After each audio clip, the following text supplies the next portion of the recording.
Baik, dalam pertemuan kali ini saya akan membahas tentang eh, matematika bisnis. Yang materi yang akan kita bahas adalah tentang supply and demand analysis atau tentang fungsi-fungsi di dalam hukum-hukum di permintaan dan penawaran.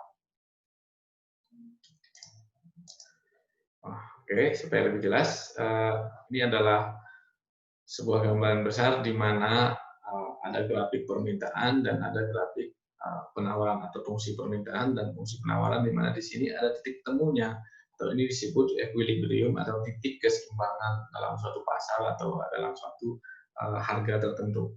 Oke, di sini permintaan itu sendiri adalah sejumlah barang dan jasa yang diinginkan atau yang memang ingin dibeli oleh masyarakat, atau permintaan pasar pada kondisi harga dan waktu tertentu itu jumlah permintaannya di sini itu. Sedangkan hukum permintaan di sini semua orang sudah memahami bahwa uh, harga suatu barang dan jasa akan mengalami penurunan ketika harga suatu barang dan jasa mengalami penurunan, artinya harganya rendah, maka tentunya permintaannya akan semakin naik atau semakin murah barang tersebut, maka permintaan dari barang tersebut akan semakin naik atau semakin banyak orang yang tertarik untuk membelinya karena harganya murah. Begitu juga sebaliknya, kalau harganya kemudian dinaikkan, harga menjadi dimahalkan, maka tentunya permintaan pada kondisi barang tersebut akan menjadi turun. Nah, ini apa namanya, hukum dasar dari permintaan sendiri. Sedangkan untuk penawaran, definisi awal penawaran itu adalah sejumlah barang dan jasa yang tersedia di pasar, atau ini adalah yang ditawarkan oleh produsen atau ditawarkan oleh penjual, yang mana di sini kondisi ini itu adalah yang belum terjual atau yang sedang dijajaki atau sedang ditawarkan oleh para produsen kepada pembeli atau kepada para konsumen. Tentunya ini juga dalam tingkat harga dan waktu tertentu. Nah, hukum penawarannya berbunyi, jadi permintaan akan meningkat, permintaan meningkat, harga barang dan jasa akan menyebabkan penawaran terhadap barang dan jasa pun akan meningkat. Artinya semakin mahal harga, semakin tinggi pula kuantiti atau barang yang ditawarkan oleh produsen. Apa maksudnya ini? Jadi ketika harga barang itu sangat tinggi, maka barang tersebut tentunya di pasaran sesuai dengan hukum permintaan tidak akan laku. Nah, karena kebanyakan barang tidak laku, maka kuantiti dari barang penawaran dari produsen ini akan semakin tinggi. Nah, jadi seperti yang tadi di sini adalah sejumlah barang dan jasa yang tersedia di pasar. Nah, karena tersedia, karena memang tidak banyak, tidak laku, tidak terbeli, maka semakin banyak pula barang yang tersedia di pasar tersebut. Semakin murah harganya, maka semakin sedikit pula barang yang tersedia. Artinya semakin banyak yang terjual. Ini adalah hukum dasar dari permintaan dan penawaran. Nah, untuk implikasinya, kita akan memberikan sebuah grafis di sini. Ini adalah fungsi permintaan sendiri. Nah, ini ada sampel. Nah, ketika pada suatu kondisi tertentu harganya ada 100, maka di sini ini pemisalan ya. Ketika kondisi harga tertentu ada 100, kondisi tersebut permintaannya atau apa namanya, permintaan dari barang tersebut adalah 4. Nah, ketika harganya kemudian naik jadi 200, maka di sini barang yang diminta pun akan semakin turun. Begitu juga ketika naik jadi 300, barang diminta semakin turun. Artinya semakin tinggi harga, maka permintaan pasar akan semakin rendah. Dan pada titik tertentu nanti, misalkan di sini ada 400, titik termahalnya, maka sudah tidak ada lagi orang yang akan membeli barang tersebut. Nah, ini untuk ini juga tentunya dengan pertimbangan kelayakan. Contoh misalkan kalau untuk handphone, kalau untuk barang-barang elektronik bagus, meskipun mahal pun memang tetap dibeli karena di sana ada nilai wajar dari setiap barang tersebut tentunya. Nah, yang berlaku di sini contoh misalkan ada korek api, anggap saja korek api. Ketika harga korek api 1.000.000, sudah tidak ada lagi yang akan membeli korek api tersebut. Nah, itu kenapa? Karena nilainya, harganya sudah tidak wajar. Nah, untuk harga-harga yang memang tinggi kayak barang elektronik dan seterusnya, kendaraan dan seterusnya, memang nilai wajarnya seperti itu. Jadi harga di sini itu memang mempertimbangkan juga nilai wajar dari sebuah produk tersebut.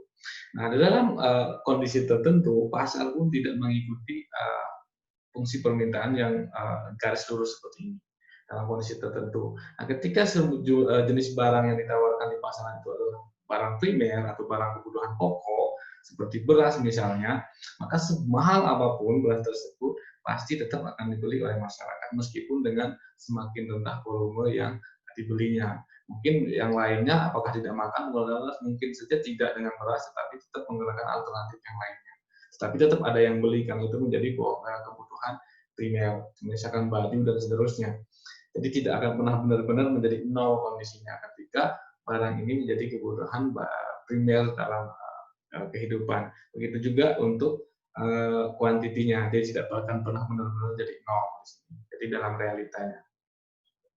Oke, kita lanjutkan ke fungsi penawaran. Nah, fungsi penawaran ini yang tadi sudah dibahas.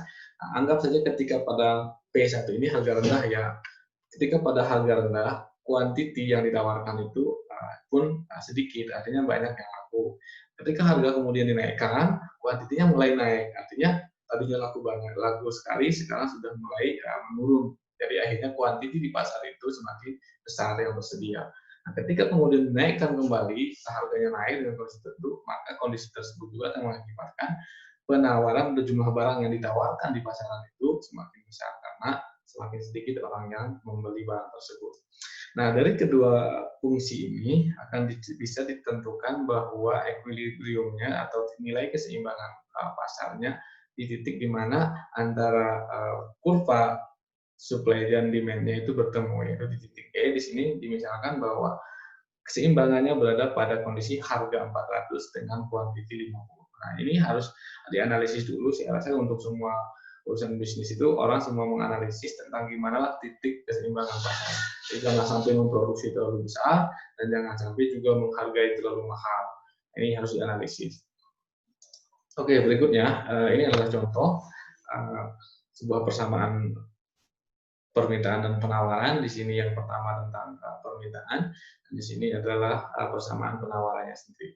Nah, di sini kita disuruh mencari tahu nilai harga dan kuantitinya di mana pada saat keseimbangan atau nilai keseimbangan pasar pada saat untuk persamaan ini. Nah, jadi untuk persamaan ini dibuatnya berdasarkan dengan kondisi real pasar tertentu atau barang tertentu. Ini kita tidak bisa menganalisis barang terlalu besar, jadi kita menganalisisnya berdasarkan produk tertentu. Jadi kalau untuk perusahaan atau memang jenis barang yang besar atau pasar yang besar harus lebih spesifik ininya.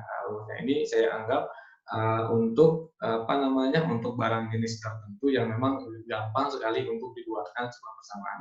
Persamaan pun bisa dibuat untuk jenis kuantiti atau jenis barang yang banyak, tetapi di sini persamaannya kita akan sedikit kesulitan dalam menentukan variabel dalam persamaan ini.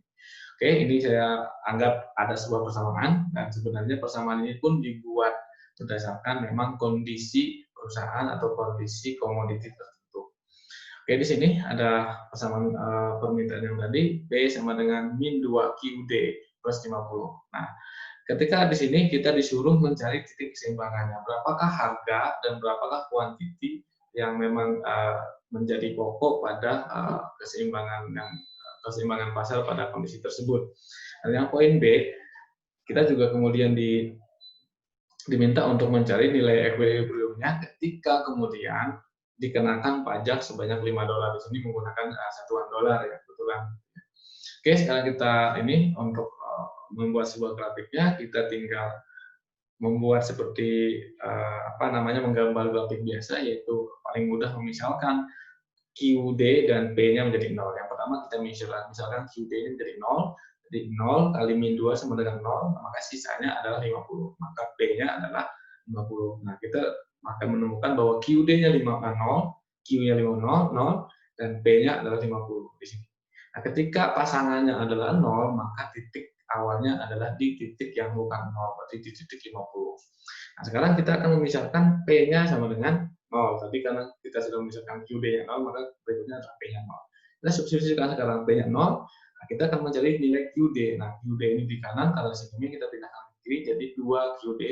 2-nya pindah menjadi pembagi dari 50, maka 50 per 2 sama dengan 25. Nah, ini kita dapatkan QD sama dengan 25 dan P-nya 0. Karena P-nya 0, maka titiknya ada di QD, yaitu 25 di sini. Nah, untuk menggambar garisnya atau grafiknya, kita tinggal menarik titik awal tadi ke sini. Jadilah grafik. Ingat, ini tidak berhenti di sini, bisa langsung tak hingga, ini juga bisa langsung tak hingga. Oke, berikutnya di dalam buku tersebut bisa memisahkan dengan angka yang bukan 0 di sini sehingga ada di sini ke sini titiknya. Tapi saya supaya sama dengan yang di atas, saya tetap menggunakan pemisahan menjadi 0. Sama tadi persamaan perawalannya, yaitu pertama kita memisahkan QS sama dengan 0, ini 0 kali setengah sama dengan 0, maka P-nya hanya 25. Oke, isi 25. Kita taruhlah di sini P-nya yang price-nya yang 25 karena QS-nya adalah 0 di sini. Nah, sekarang karena QS sudah dimisahkan dengan 0, sekarang kita misalkan pula untuk P-nya sama dengan 0. Kemudian didapatkan, ini ada salah ketik, di sini harusnya minus 50 ya. Minus 50, jadi P-nya 0, ini pindah jadi minus setengah QS. Minus setengahnya pindah jadi pembagi, jadi 25 dibagi minus setengah, jadi minus 50. Di sini saya tulis 50. Nah, kemudian dari titik ini kita tarik ke sini. Nah, kalau misalkan memang di sini dari titik ini kita tarik ke sini, ternyata memang karena yang dicari adalah keseimbangan atau equilibriumnya, ternyata memang belum ada pemotongan, maka seperti yang tadi saya bilang, ini tidak berhenti di sini, tapi bisa ditarik seterusnya dan ditarik juga seterusnya hingga. Ini pun bisa ditarik seterusnya ke sini, akhirnya kemudian kita menemukan bahwa ada titik keseimbangan di sini. Nah, cuman ini kita belum mengetahui titik keseimbangan di sini itu berapa.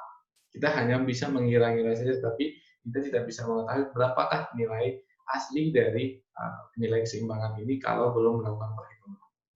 Nah, sebelum melakukan perhitungan, saya akan menjelaskan dulu ketika misalkan suatu harga itu dikenakan pajak sebanyak 5%. Nah, kita tinggal menggambarnya. Gimana cara menggambarnya? Seperti tadi, yang untuk fungsi penawaran ya, fungsi penawaran itu yang bawah, berarti tinggal menambahkan yang 25 ini menjadi ditambah 5 menjadi 30. Jadi persamaannya adalah 1/2 QS plus 30. Nah, kemudian digambarlah seperti ini, akhirnya dengan proses yang sama tadi akan mendapatkan sebuah grafik fungsi penawaran seperti ini. Ditariknya dari 30 sampai seterusnya. Jadi ada keringnya. Jadi nanti kalau keseimbangan dari ketika sebelum dikenakan pajak, maka carilah nanti titik antara pertemuan ini dan ini.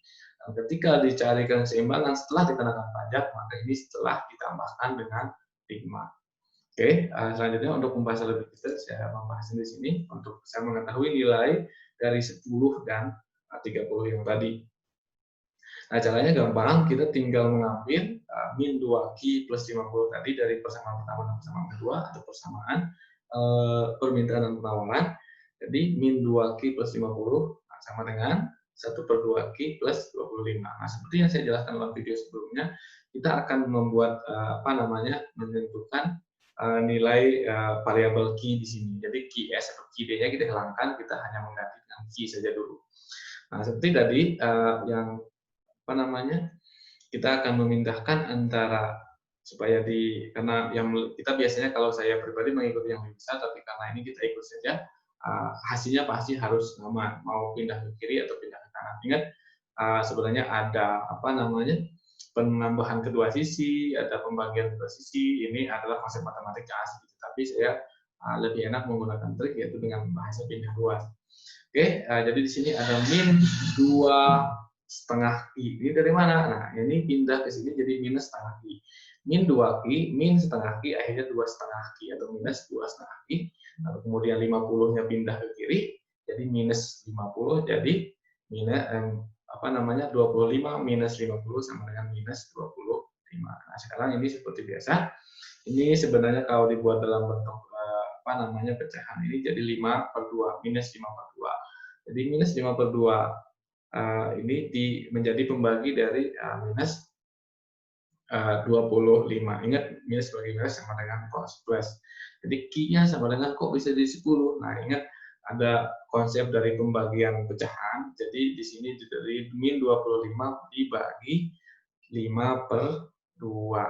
Nah, ini dibalik ya, jadi 2/5 dikali dengan minus 25, akhirnya minus 25 kali 2 sama dengan 50 dibagi 5 sama dengan 10. Ingat, kenapa jadi positif? Karena ini minus dibagi minus sama dengan, atau minus dibagi minus sama dengan positif. Nah, akhirnya diketahuilah bahwa nilai kuantitinya atau nilai kuantiti dalam equilibriumnya atau keseimbangannya adalah 10. Nah, bagaimana cara mengetahui harga? Kita tinggal mensubstitusikan ke dalam persamaan ini.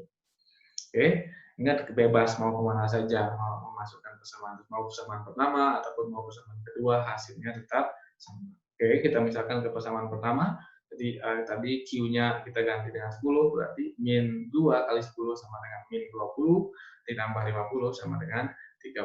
Akhirnya price-nya, keseimbangan price pada kondisi tersebut adalah pada saat harganya 30 dan saat kuantitinya 30. Jadi inilah yang dikatakan keseimbangan pasarnya, yaitu harganya 30, kuantitinya 10. Lihat, harga ini tergantung satuannya, bisa rupiah, bisa dolar, dan seterusnya. Nah, begitu juga ini bisa dicek dengan persamaan kedua, harganya juga mendapatkan harga yang sama, yaitu 30. Oke, itu saja mungkin untuk pertemuan kali ini. Semoga bermanfaat dan sampai ketemu pada pertemuan-pertemuan berikutnya. Salam.